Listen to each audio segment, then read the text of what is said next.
huge amount of work and time associated in treating lame sheep, but also a huge amount of performance loss associated. Like a lame sheep is not going to eat and thrive the same way as a healthy sheep. So, it's very important to keep on top of that. Hello, I'm Kieran Lynch and welcome to OviCast, the Chocolate Sheep podcast. Each episode will bring you latest insights, advice and technical updates for the sheep industry. Chief Specialist Michael Gottstein joins us in this week's episode to discuss how we stay ahead of potential issues in the flock post-turnout. Michael provides insights on the current situation on farms and shares practical advice for maintaining performance, especially where grass supplies are tight. He explains why managing a separate group of problem ewes and lambs can also be a beneficial strategy. In the episode, we also cover key health concerns, including the treatment and prevention of grass tetany, as well as some of the common challenges farmers may face, ranging from mastitis to lameness to treatment for coccidiosis in lambs. We hear now from Michael. Everybody would happily take this spring over last spring and the one before it. I think we've had a very, very good weather in terms of getting lambs out. Maybe not the best weather in terms of growing grass, but certainly great utilisation. I suppose there was probably good enough oil covers on a lot of farms, but maybe the frost would have taken some of that over the kind of hard weather we had there in after Christmas. So look at it. I suppose what we're seeing is a good few farms are starting to run out of grass, or at least things are getting a little bit tight. So hopefully now the weather will kick in. At this stage, I suppose we're assuming everybody has gone out with a bit of nitrogen. On farms that can spread that. I suppose organic farms that don't have access to chemical nitrogen, maybe a little bit of slurry. Hopefully that's gone out. And if not, then I suppose it really needs to go out, nitrogen in some shape or form to drive on the grass. It's very important to remember that the fertilizer that you spread is going to grow grass in kind of 4, 5, 6 weeks time. It's not growing grass at the moment, so really what we're looking out is at this stage is for grass that's going to be coming down the road at us, just in terms of where is it at. So ideally we'd like to be going into kind of 7 centimeters of grass with the ewes, and then grazing it down to about 4, maybe a little bit less than that if in particular if it's paddocks we're grazing as opposed to big fields. How do people know when they get to 4 centimeters? So below 4 centimeters, when you look across the field, you can see the sheep dungs away from you in the distance, kind of those sheep dungs that are a little bit further away. And at that stage, once we go below 4 centimeters, the ewes aren't able to eat enough grass in a day. They just physically can't take enough bites. So really, on the way down to 4 centimeters, the ewes are getting a full feed. Once we go below 4 centimeters, the residency period, the length of time that they're grazing below 4 centimeters has to be a very short period of time, followed by them moving into full field of grass again. Or else, if that's not the case, we're not able to do that because we don't have more grass to let them into, or they're in a big field, which we haven't split, and there is no other available grass. Then we need to look at supplementing them. So in general, it can be hard enough to get ewes to eat silage outside if there is available grass there. Any bit of grass there. So this time of the year, it's probably a little bit of meal we're talking about in that situation. And what we're trying to do there is just maintain the milk yield. It's really important that the ewes are not challenged nutritionally for the first kind of 5, 6 weeks of lactation, because that's when they're setting their peak milk yield.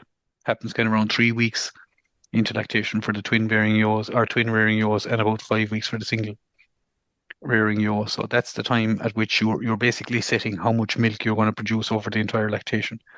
If you compromise your ewes at that stage by forcing them into very tight grass and not supplementing them, then you reduce the overall amount of milk that they're going to produce over that entire lactation, and that's going to have a knock-on effect for your lamb weaning weights and subsequent drafting of those lambs.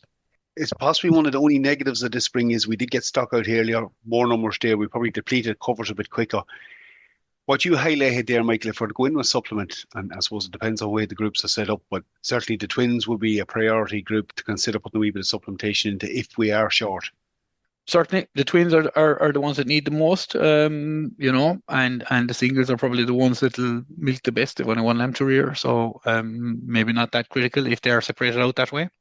If farmers have turned them out in that shape or form, I suppose on some farms that might be happening. On a lot of farms, I suppose ewes are are put out in just groups by age, and there'll be a Yeah. mixture of single and twins, and then it's about maybe supplementing until you get over the hump. And And look at the moment, I think the weather is quite good, and we're getting warm weather and plenty of sunshine. So hopefully grass growth is going to take off now, and in particular on farms where nitrogen went out. it's not going to be everywhere, so it's not this spring. But just pay attention, I think, is the key point there, not and don't compromise that potential milk yield. Look, we just might stay with the groups when you mention them there. Something we've chatted about before. There's going to be strams that struggle. There's ewes that mightn't just been as good a nick as they should be. The idea, Michael, of running a problem group, even for a couple of weeks, just post lambing. Why is that important? Maybe what are the couple of animals you consider put into that group? Yeah, look at Kieran, I suppose often we're trying to encourage people to group up the ewes and reduce the number of grazing groups that they have on the farm so that they can manage the grass better and protect regrowths, and that's still important. Very often what we see is if there's not a problem group or a special care group on the farm, then a lot of those lambs get lost inside the bigger mob. And the reality is, a significant number of those lambs will not probably come in at weaning time, if they don't get that little bit of special attention. So look at these are lambs that maybe have a touch of joint ill or, tight tendons, they are knuckling over, or, lambs that aren't doing that terribly well. Maybe the ewe hasn't a whole pint of milk. All those type of things, lambs that were a little bit sick or something. So they need to really be, I suppose, kept in a group where they're easy to gather up and treat if they need treatments. And they can get a little bit of special attention. And, maybe as the lambs get older, hopefully that the number of sheep in that group will reduce, but we're not, those that'll be left inside it can possibly get a bit of supplementation. Maybe a crib feeder or something like that for the lambs when they get a little bit older to help bring them on. And that's basically a group, I suppose, where you're giving a little bit of extra attention to those sheep. And the prize at the end of that is that you have these lambs available for sale, as opposed to them, falling off the ewes at some stage out in the field and just disappearing. These black losses, lambs that we just Yeah. don't see coming back in again. You're reducing the risk of that drift off CR. And look, I suppose there's every flock in the country will have some ewes or lambs that fit into that category. So it's one of them little management decisions we can make at the moment that, as you said, will improve our lamb survival and numbers we have to sell. Look, it's another time of year where we start to see a few problems occurring out in the field. And one I'm thinking of here, maybe the weather at the moment, well, every spring it leads into it, but certainly at the moment it might, where grass is tight, is mastitis. And they need to get in early there, Michael, and treat that. I suppose, look, there's a number of different mastitises that we start seeing in sheep. So we have, your kind of more aggressive types, your E. coli mastitis and things like that, where basically, you always become very sick, and if they're not treated rapidly, some of them will die, and a lot of that is possibly down to stress as well, and things like that. Then we have the other types of mastitis, I suppose, the ones that we can deal with, like, suppose, and that's generally what we're seeing there is the ewe going lame, maybe one side very swollen. Often that might just be down to oversuckling. It could be a sore teat, bit of arf on the teat, maybe from a lamb. Stops the lamb from sucking. If you can deal with that very quickly, obviously you need to be able to bring in the ewe and the lamb, milk it out. Talk to the vet if there's need for antibiotics. If we already have mastitis, I suppose there will probably be a need for an antibiotic, and the vet will be the person to advise as to what the best course of action is there. And then, in the case of sore teeth or ARF, is to apply something to heal that sore, and to keep an eye on that Joe for 3 or 4 days. I suppose so that. Well, two things we're looking for here. Number one is to try and save the udder. And the second one is that she can continue on and feed that lamb successfully for that particular lactation. So I suppose those are probably the main two things, Kieran, to be watching out for is if where it's happened and the ewe is really sick, is treating the ewe, keep the ewe alive, and pulling off those lambs and bringing them in and feeding them with pets or whatever. I suppose if they're young lambs and we still have ewes lambing, maybe even be able to foster them on. And look, I suppose that in the cases we're treating there, that really is a candidate for that problem group to have close to the shed and nearby. Oh, absolutely. Yeah, yeah. Look at, I mean, you need to, if you're treating, in particular, if you've got, sometimes in hard springs like this, in particular, maybe if grass is tight and there's lambs that are suckling very vigorously, we can get a good show. In particular, maybe even in ewe lambs, if they're rearing twins or hoggets, Mm. rearing twins where they're over suckling and then the teeth get sore and then they all stop. And that takes a couple of days to get on top of then because we have to treat the sore, get rid of that wound to allow the ewe so that you will allow the lambs to suckle again, and that may need even bringing the sheep in twice a day just to make sure that things are there that we don't get established mastitis. Yeah. Mastitis aside, one other thing that probably crops up, and maybe we took our eye off it a little bit this spring because the weather has been good, is tetany, Michael. Still a risk on farms. In terms of treatment, prevention, maybe talk me through that. Look, generally, I suppose on most farms, a sheep with breast tetany is a dead sheep. Unless you happen to be really fortunate and arrive on the scene, it's an injection of magnesium sulfate under the skin in a number of places. It's the treatment for sheep that are, have clinical signs of grass tetany. For most people, I think, in terms of grass tetany, it's about prevention. A lot of the cattle people will try and prevent grass tetany by medicating the water. That doesn't work for sheep. Sheep drink very little water. And in particular in wet weather, which is the high risk period for grass tetany, they certainly drink no water at all.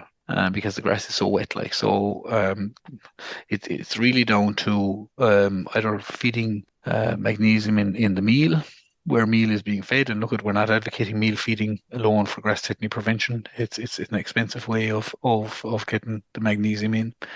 But on some farms, if you take, for example, our research farm in Athenry, where we have, we know that it's a very tetany prone farm. If we have really adverse weather coming, we know that the mineral buckets, the high mag buckets alone won't do. And in those situations, the farm staff will go out and feed the ewes about a half a kilo of concentrates containing magnesium prior to a storm or a real adverse weather event coming in, and for the duration of that event, they'll feed it as well, and that has prevented us from losing ewes that were previously being lost.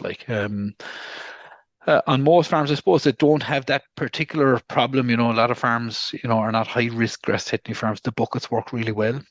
The thing with the high mag buckets is to have a couple of them in the field, at least two, if ideally three buckets scattered around the field. This type of weather, I suppose it's a bit of a challenge because everything is so dry. So the buckets have dried out, and it's like the sheep have to lick those buckets, and they run out of saliva very quickly if those buckets are very hard. So in frosty weather, sometimes we see ewes when they're a bit stressed, maybe in particular if there's a bit of nutrition stress there as well, getting grass tetany. And I suppose if that's the situation people are worried about, it'd be a good idea to go around and try and wet them buckets, and maybe move them closer to the water troughs. In dry weather, the ewes will be drinking water. And hopefully then they'll get them wet, and by wet it's easier for the sheep to lick them and take in the kind of magnesium that they need. So in general we say sheep need somewhere around 3 to 5 grams of magnesium. So if you've got a 10% mag bucket, they need to be taking in about 30 grams of that a day, and that's quite a bit of licking in 30 grams.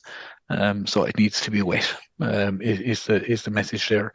There are alternatives as well. I suppose there are boluses out there, and pasture dusting. I've never come across a sheep farmer pasture dusting, but certainly it's something that could be done if you had significant grass covers. The boluses do provide magnesium, but I think a lot of them are you're talking about somewhere around a half to a gram per day. So they're good, they're useful, I suppose, in helping reduce the risk. But I suppose on their own, they're probably not good enough, in particular in those high risk areas.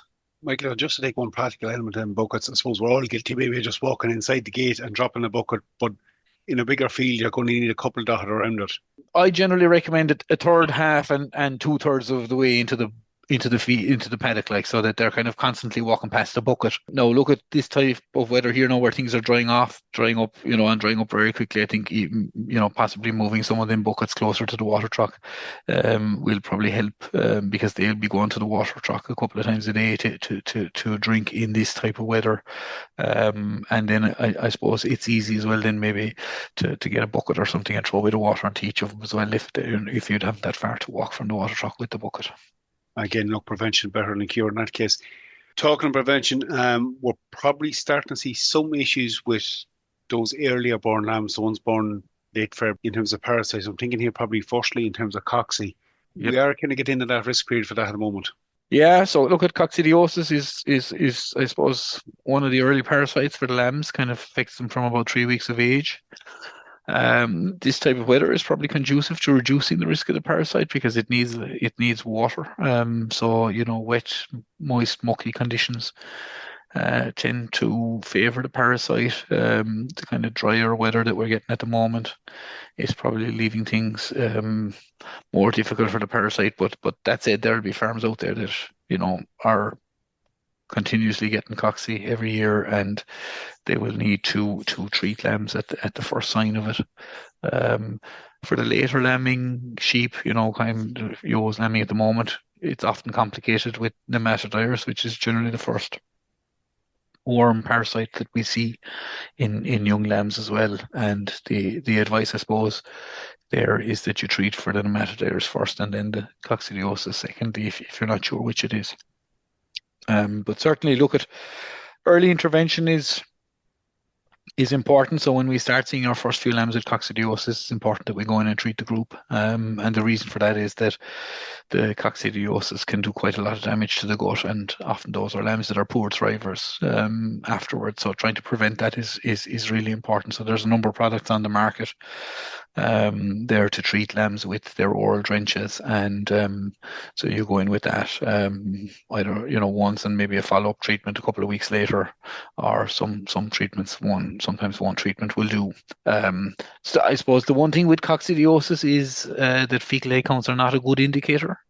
So there's probably very little point in taking a dung sample and seeing what it is, and the reason for that is that there's a whole host of coccidia species that affect sheep, but not all of them cause illness. So you could be getting a high count of oocysts, which are the eggs that they produce, from non-pathogenic, so non-disease causing coccidiose species.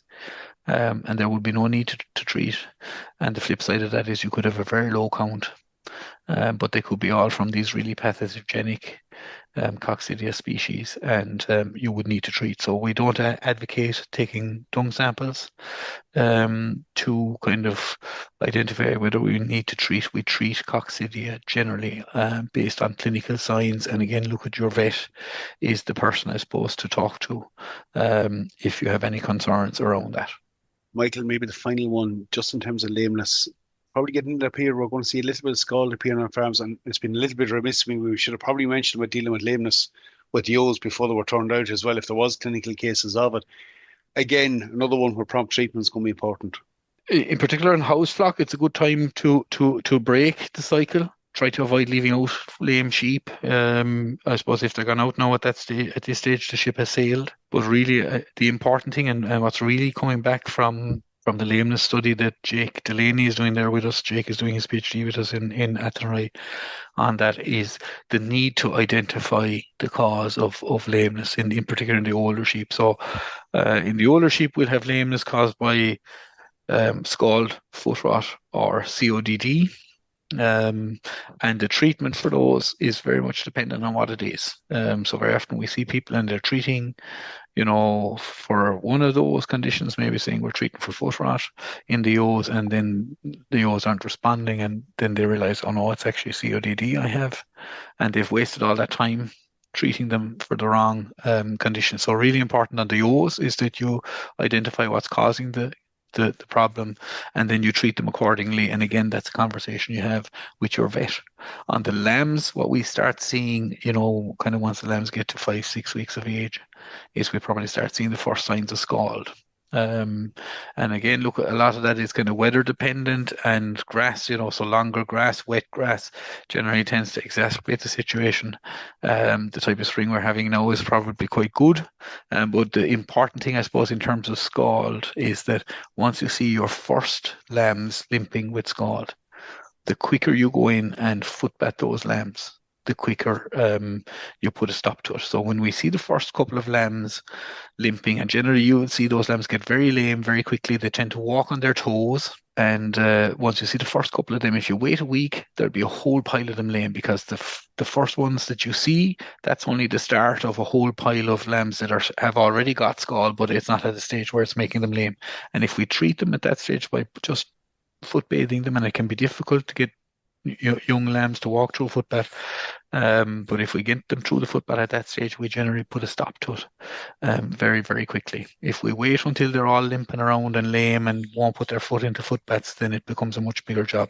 So the real thing, I suppose, in terms of treating lameness is the speed at which we do it. So once we identify the lame sheep, as quickly as is practically possible to get them in for treatment. In the case of older sheep where we have multiple types of infections, really important that we identify what's causing the condition and we treat accordingly. And that's a conversation we need to have with the vet in terms of the right type of antibiotics and the right amount of treatment. Okay. And really important then is that where possible, and this is hard now when yours have gone out with lambs at foot, but where possible, we try and separate the lame sheep from the rest of the bunch to stop them from spreading.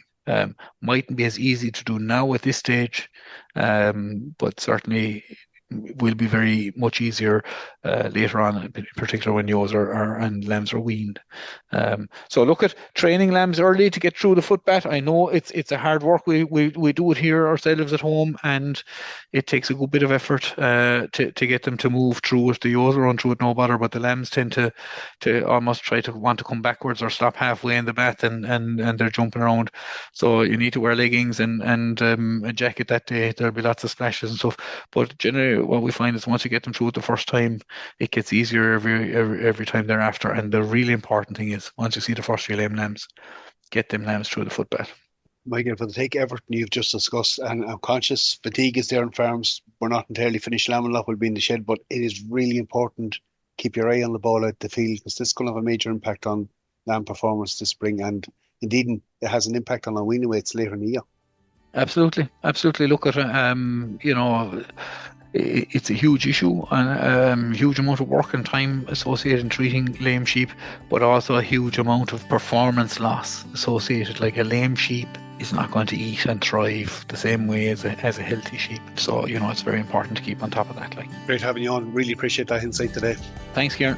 We leave it there for this week's episode. As Michael has indicated, prompt treatment is key with a lot of these conditions, and just keeping your eye on the ball at this stage of the season can have a big impact on subsequent performance. That's it for me. For updates on our sheep programme, keep an eye on our Twitter page at Teagasc Sheep. I'm Kieran Lynch. Thanks for joining us. Don't forget to subscribe and follow us wherever you get your episodes.